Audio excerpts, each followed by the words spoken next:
It was nighttime. 3 people were asleep inside the house, except for one woman who couldn't fall asleep. She quietly got up from her husband's bed and went to the man sleeping nearby. When the man saw her standing beside him, he was shocked, but the woman gestured to him and whispered, "My husband is asleep. Whatever you want to do it quickly." What happened between them after that, we'll see as the story unfolds. The movie opens with a woman named Bella walking through the dark night. She looked terrified and exhausted, as if she was running for her life. After running for a while, she stopped in front of a house, holding a gun in her hand. She stared at the house for a moment, then slowly started walking toward it. The house belonged to Simon, a blind man. Bella knocked on the door, begging for help. Simon opened it and asked her name. She told him, and he let her inside. Simon's neighbor Wong saw Bella entering Simon's house late at night. Simon helped Bella lie down on the bed. She was trembling and couldn't sleep, haunted by memories of her past. Simon, too, was uneasy. He had no idea who she really was. A little later, Bella finally drifted off to sleep. Around that time, Wong came by to check on Simon,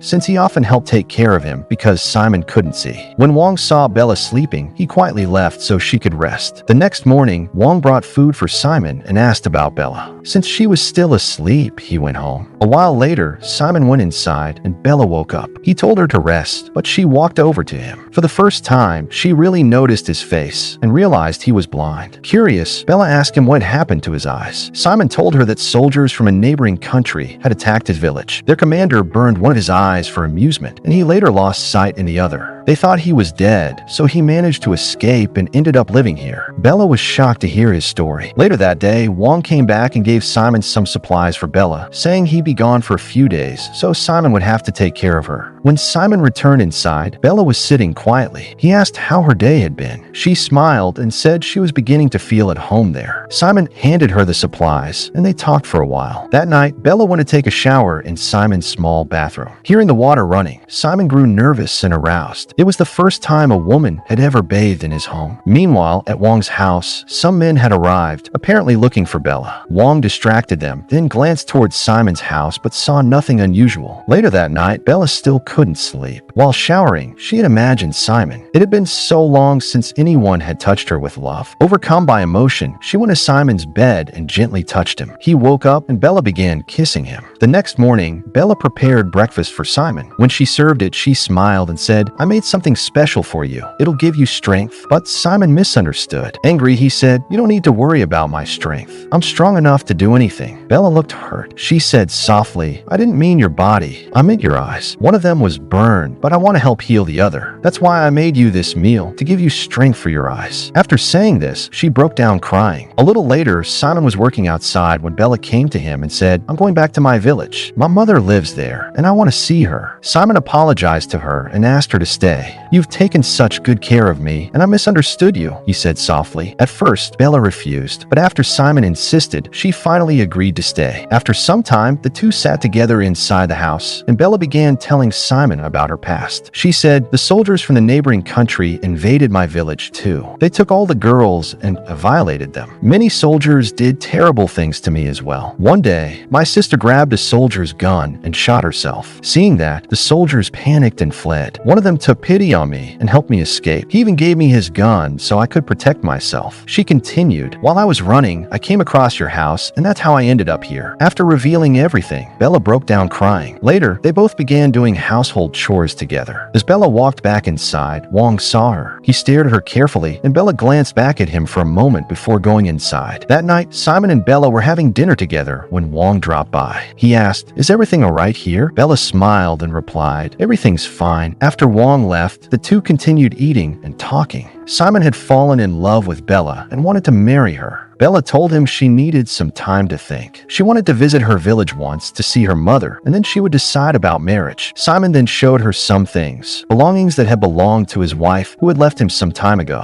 He asked Bella to promise that she would never leave him. Bella looked into his eyes and promised. Later, they both went to bed. But once again, Bella couldn't sleep. Fear gripped her heart, so she quietly went to Simon and began to be intimate with him. Meanwhile, elsewhere, enemy soldiers were about to kill some local villagers when Wong and his team suddenly suddenly attacked them. Wong had secretly been fighting against the invading soldiers, killing them whenever he got the chance. That night, as Wong returned home carrying supplies, he heard strange noises coming from Simon's house. Wong smirked, thinking Simon was fighting his own kind of battle. The next morning, Bella set out for her village to see her mother. Around the same time, Wong was on his way to visit Simon and saw Bella leaving. He asked Simon, "Where is Bella going?" After that, Simon told Wong everything. Meanwhile, Bella was on her way back to her village, but fear gripped her heart. She still clearly remembered the day when enemy soldiers had attacked her village. After a long journey, Bella finally reached home, only to find her house completely destroyed. No one was there. She met a few of her old neighbors who told her, "The soldiers took you away.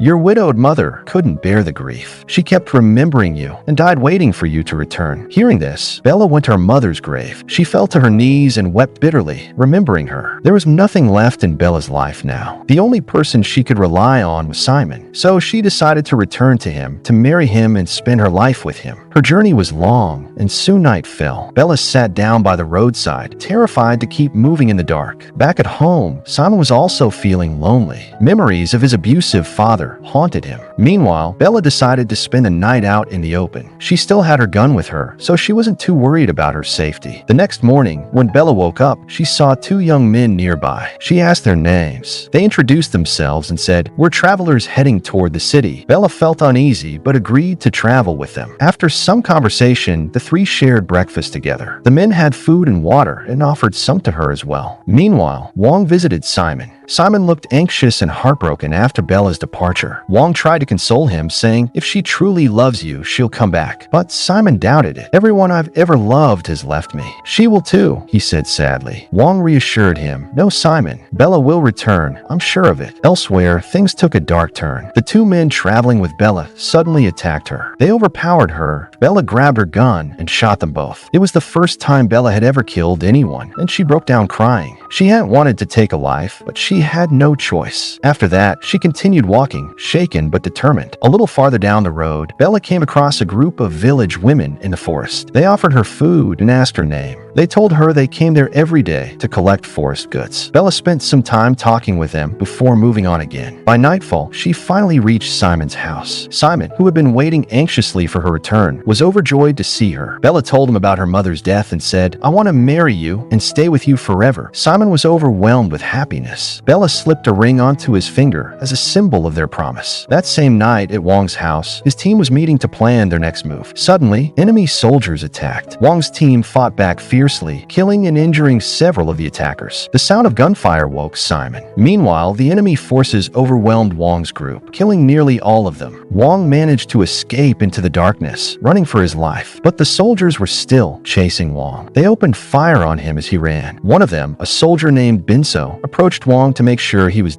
dead. Binso was dressed in plain clothes, so he didn't look like a soldier. Just then, one of Binso's fellow soldiers was suddenly shot, and Binso was shocked. The person who had shot him was Bella. Binso had no weapon and, desperate to survive, lied to Bella. "You saved my life," he said quickly. "If you hadn't killed that soldier, he would have killed me too." Bella believed him, thinking he was a friend of Wong. She had come there to help Wong, but sadly, Wong had already been killed.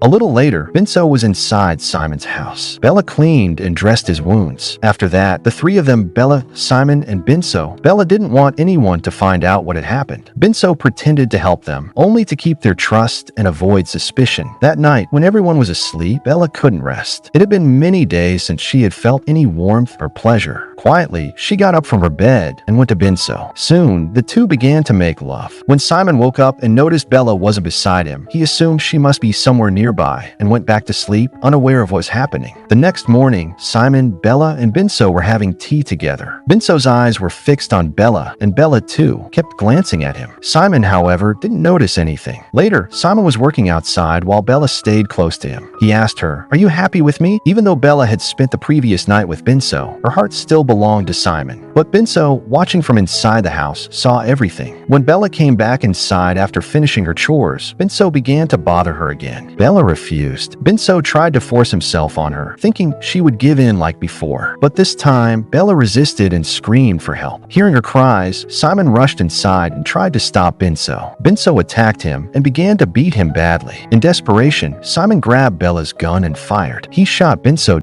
It was the first time Simon had ever killed loved anyone, and he did it for Bella. In the final moments of the story, Simon and Bella packed their things and left for the city, hoping to start a new life together. Both of them had blood on their hands, and they knew they couldn't stay there any longer. And with that, the story comes to an end. Thank you so much for watching.